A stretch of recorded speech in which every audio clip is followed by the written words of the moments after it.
आज हम जाने माने फंड मैनेजर मिस्टर जेम्स ओ'शॉगनेसी की स्ट्रेटेजी के बारे में बात करेंगे। मिस्टर शॉगनेसी ओ'शॉगनेसी एसेट मैनेजमेंट कंपनी के फाउंडर और चेयरमैन हैं। स्टॉक मार्केट में इन्वेस्ट करते समय उन्होंने बेसिकली दो स्ट्रेटेजीज का इस्तेमाल किया। पहली है कॉर्नरस्टोन ग्रोथ और दूसरी है कॉर्नरस्टोन वैल्यू। इन स्ट्रेटेजीज को यूज करके उन्होंने काफी अच्छे रिटर्न्स कमाए और स्टॉक मार्केट इंडाइसेस को बड़े आसानी से बीट कर दिया। चलो तो उनकी स्ट्रेटेजीज के बारे में बात करते हैं जिन्होंने उन्हें एक्स्ट्रॉर्डिनरी सक्सेस हासिल करने में मदद की। तो हम शुरुआत करेंगे कॉर्नरस्टोन ग्रोथ मेथड से। कॉर्नरस्टोन ग्रोथ मेथड के बेसिकली 4 क्राइटेरियाज हैं। चलो तो वन बाय वन उन्हें समझ लेते हैं। तो सबसे पहला क्राइटेरिया ये है कि कंपनी का मार्केट कैपिटलाइजेशन ज्यादा कम भी नहीं होना चाहिए, ज्यादा बड़ा भी नहीं होना चाहिए। तो जनरली जिन कंपनीज का मार्केट कैपिटलाइजेशन 2-3 हजार करोड़ से 20-25 हजार करोड़ है, ऐसी कंपनीज को आपको ढूंढना है। मार्केट कैपिटलाइजेशन के इस क्राइटेरिया के बाद नेक्स्ट क्राइटेरिया ये है कि उस कंपनी का EPS that is earning per share पिछले 5 सालों में लगातार बढ़ता हुआ दिखना चाहिए। यानी अगर किसी कंपनी का ईपीएस पिछले 5 सालों से लगातार नहीं बढ़ रहा है तो वो कंपनी रिजेक्ट हो जाएगी। अगर आपको ईपीएस क्या होता है ये नहीं पता तो आपको बता दूं कि ईपीएस का मतलब होता है कि अगर कंपनी अपना पूरा प्रॉफिट अपने शेयर होल्डर्स के बीच बांट देती तो एक शेयर के पीछे शेयर होल्डर को कितने रुपए मिलते हैं। तो अर्निंग पर शेयर, नाम में ही मतलब पता चल जाता है। ईपीएस का फॉर्मूला है profit divided by total number of outstanding shares. Company का प्रॉफिट आपको कंपनी की प्रॉफिट एंड लॉस स्टेटमेंट में मिल जाएगा और कंपनी के total number of outstanding shares आपको कंपनी के शेयर होल्डिंग पैटर्न में मिल जाएंगे। और प्रॉफिट एंड लॉस और शेयर होल्डिंग पैटर्न ये दोनों भी चीजें आपको कंपनी के एनुअल रिपोर्ट में मिलेगी। कंपनी के एनुअल रिपोर्ट आप उस कंपनी की वेबसाइट पर विजिट करके इन्वेस्टर सेक्शन में जाके देख सकते हो। चलो तो टीसीएस का ही एग्जांपल लेके ईपीएस को समझते हैं। वैसे टीसीएस का मार्केट कैपिटलाइजेशन 2-3 हजार से 20-25 हजार करोड़ के बीच में तो नहीं है, बट मैजिक फॉर्मूला में हमने टीसीएस का ही एग्जांपल लिया था, तो इस बार भी टीसीएस का ही एग्जांपल लेते हैं।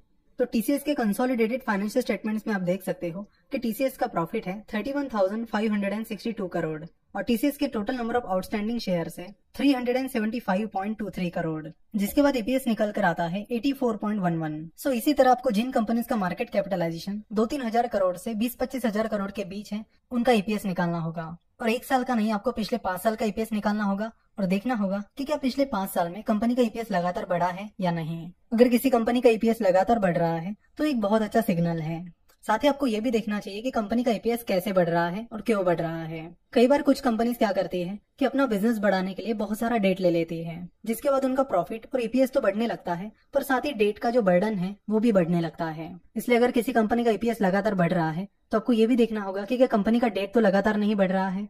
अगर डेट भी बहुत ज्यादा बढ़ रहा है तो वहां पर आपको सतर्क रहने की जरूरत है। तो कंपनीज का 5 साल का ईपीएस निकालते रहना ये भी काफी टाइम कंज्यूमिंग टास्क है। तो इसी समय टाइम बचाने के लिए आप moneycontrol.com का यूज कर सकते हो। सबसे पहले आपको moneycontrol.com पर जाना है और वहां जाकर टीसीएस टाइप करना है। उसके बाद आपको क्लिक करना है यहाँ फाइनेंशियल्स पे। यहाँ नीचे आपको दिखेगा फाइनेंशियल रेशियोज, उस पर आप क्लिक कीजिए। उसके बाद ये पेज ओपन हो जाएगा और यहाँ ऊपर 2 ऑप्शन आपको दिए गए हैं, स्टैंड अलोन और कंसोलिडेटेड। स्टैंड अलोन का मतलब होगा सिर्फ टीसीएस और कंसोलिडेटेड का मतलब होगा टीसीएस और टीसीएस की सब्सिडियरी कंपनीज। तो हमने जो ईपीएस निकाला था वो कंसोलिडेटेड का निकाला था। So let's click on consolidated. तो यहाँ पर आपको पिछले 5 साल का ईपीएस दिखेगा। तो यहाँ ऑब्जर्व करने पर आपको पता चलेगा कि पिछले 5 सालों में टीसीएस का ईपीएस बढ़ा नहीं है बल्कि कम हो गया है। तो मिस्टर ओ'शॉगनेसी का क्राइटेरिया है कि पिछले 5 साल में ईपीएस लगातार बढ़ना चाहिए। तो इसी तरह आपको कंपनीज के ईपीएस निकालने हैं और चेक करना है कि क्या उस कंपनी का ईपीएस पिछले 5 सालों में लगातार बढ़ रहा है या नहीं। अगर वो नहीं बढ़ रहा है तो वो कंपनी आपको रिजेक्ट कर देनी है। मिस्टर ओ'शॉगनेसी की कॉर्नरस्टोन ग्रोथ मेथड का तीसरा क्राइटेरिया है कि प्राइस टू सेल्स रेशो 1.5 से कम होना चाहिए। तो चलो पहले बात करते हैं कि प्राइस टू सेल्स रेशो क्या होता है। प्राइस टू सेल्स रेशो एक वैल्यूएशन रेशो है। सेल्स का ही मतलब होता है रेवेन्यू, यानी अपने प्रोडक्ट्स, सर्विसेज और बाकी सोर्सेज से कंपनी को जो पैसा मिला है वो कंपनी का रेवेन्यू यानी सेल्स होता है। और प्राइस टू सेल्स रेशो का फॉर्मूला है share price divided by sales per share. तो शेयर प्राइस आपको मनी कंट्रोल या फिर बीएसई एनएसई के वेबसाइट से मिल जाएगी। सेल्स आपको प्रॉफिट एंड लॉस स्टेटमेंट से मिल जाएगा और नंबर ऑफ शेयर्स आपको कंपनी के शेयर होल्डिंग पैटर्न में मिल जाएंगे। अगर प्राइस टू सेल्स रेशियो के इस फॉर्मूला को सिंप्लीफाई किया जाए तो ये फॉर्मूला कुछ इस तरह बनेगा, market capitalisation divided by sales. तो मार्केट कैपिटलाइजेशन आपको मनी कंट्रोल वेबसाइट पर मिल जाएगा और सेल्स यानी रेवेन्यू आपको कंपनी के प्रॉफिट एंड लॉस स्टेटमेंट में मिल जाएगा। सो अगर टीसीएस की बात की जाए तो टीसीएस का मार्केट कैपिटलाइजेशन है 7,96,631 करोड़ और फाइनेंशियल 2018-19 में टीसीएस का सेल्स था 1,46,463 करोड़, जिसके बाद प्राइस टू सेल्स रेशियो निकल कर आता है 5.43।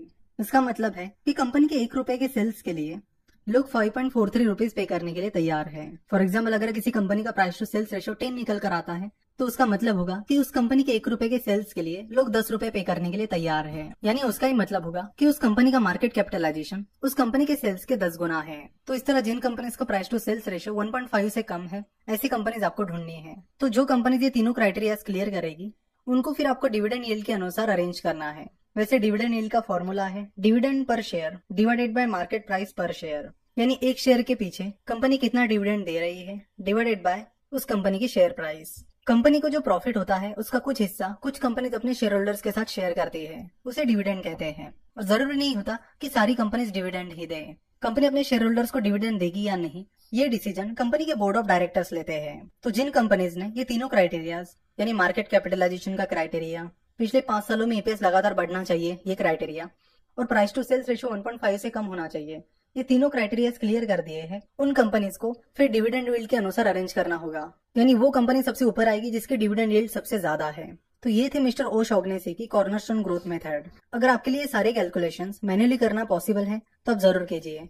तो यहाँ पर आप screener.in का यूज कर सकते हैं। आपको करना यह है कि screener.in पर जाकर स्क्रीन पर क्लिक करना है और उसके बाद यहाँ राइट हैंड साइड में जो सर्च बॉक्स है उसमें आपको टाइप करना है ओशॉग्नेसी, या फिर शॉग्नेसी टाइप किया तो भी चलेगा और सर्च पर क्लिक कर लीजिए।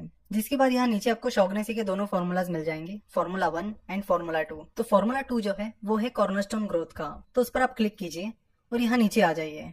तो आपको पता चलेगा कि क्या क्या क्राइटेरिया यहाँ पर डाले गए हैं। तो यहाँ पर क्राइटेरिया डाला गया है कि मार्केट कैपिटलाइजेशन 1000 करोड़ से 5000 करोड़ के बीच होना चाहिए। इस साल का ईपीएस पिछले साल के ईपीएस से ज्यादा होना चाहिए। देन यहाँ पर लिखा है कि प्राइस टू सेल्स रेशियो 1.5 से कम होनी चाहिए। और यहाँ पर एक क्राइटेरिया ज्यादा डाल दिया गया है, वो ये कि कंपनी के पिछले 3 साल की प्रॉफिट ग्रोथ कंपनी के पिछले 5 साल की प्रॉफिट ग्रोथ से ज्यादा होनी चाहिए। वैसे ये क्राइटेरिया मिस्टर ओशॉग्नेसी के क्राइटेरिया में शामिल नहीं है, तो इसे आप चाहे तो यहाँ से हटा भी सकते हैं। और हटाकर रन क्वेरी पर क्लिक करके आपको वो सारी कंपनीज मिल जाएगी जो कॉर्नरस्टोन ग्रोथ क्राइटेरिया को क्लियर करती है।